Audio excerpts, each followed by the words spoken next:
Cool. Well, you should try it. I think I like the peach the best. The peach and the vanilla are my 2 favorite flavors, but they're all really good.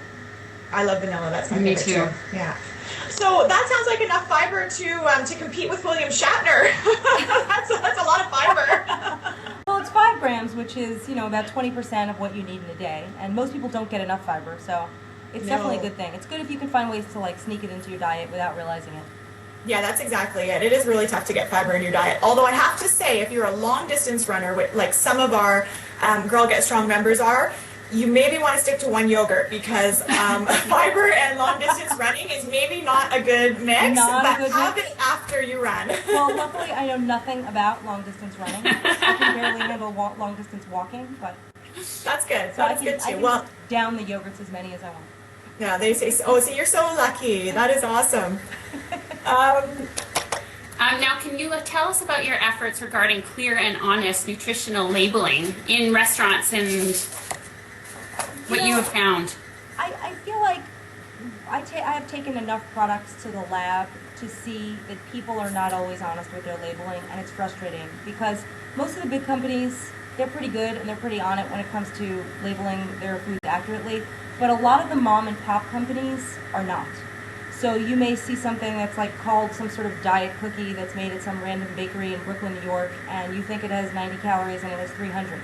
And that's the stuff that gets me a little bit, it's very upsetting to me. So one of my goals is to try to find a way to have the FDA change the laws and really hold people accountable for their nutritional labels and the accuracy of them. So. And for people who don't know what the laws are right now, can you summarize what the law is? I mean, I can tell you a little bit about what some of the problems are. One of the big problems is the people who are putting this information on their packages are not required to send the foods in to be tested.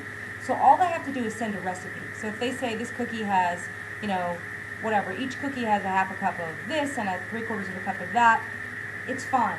They can get nutritional information, put it on the label, and that's that. But you don't know if at the bakery they're putting in an extra gallon of oil or if they're actually putting in the amount of sugar they say they're putting in. So it's pretty hard to know if they're accurate or not. And so I think that's one of the biggest problems.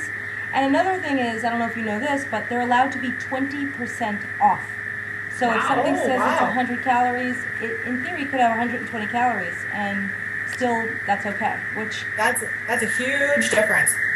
That's huge, and it's just as I think if the audience is educated and consumers know that that's a possibility, it's better than if they don't. And then of course I think that people should be required to have the labels be a little bit more accurate. Yeah. That sounds good to us. We're behind you. Good. Well, maybe we can get together and make some changes. Absolutely. Sounds good. Fiber One sounds like it could be a guilty pleasure, but without the guilt. What is your guilty pleasure? My guilty pleasure with guilt, you mean? Yes, with guilt. If calories didn't count, what would I want to shovel down my throat all the time? French fries, probably.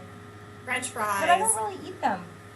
So, I don't know. I would probably say a few bites of dessert when I have dinner out. What's your favorite dessert? dessert? Lots of sushi. Not that that's a guilty pleasure, but sometimes I eat a little more rice than I probably should. Yeah, we're the same. We love sushi. It's the deep fried sushi I love. Actually, little known fact, Vancouver has as many sushi restaurants as Starbucks. Wow.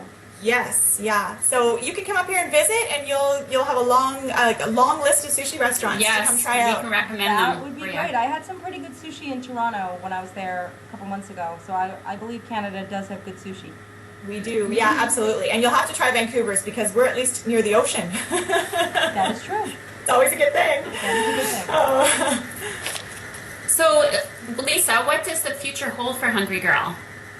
The future, I don't know. I take one day at a time, and I try to just get everything done that I need to cram into one day. So definitely more books, more online content, probably a lot more video.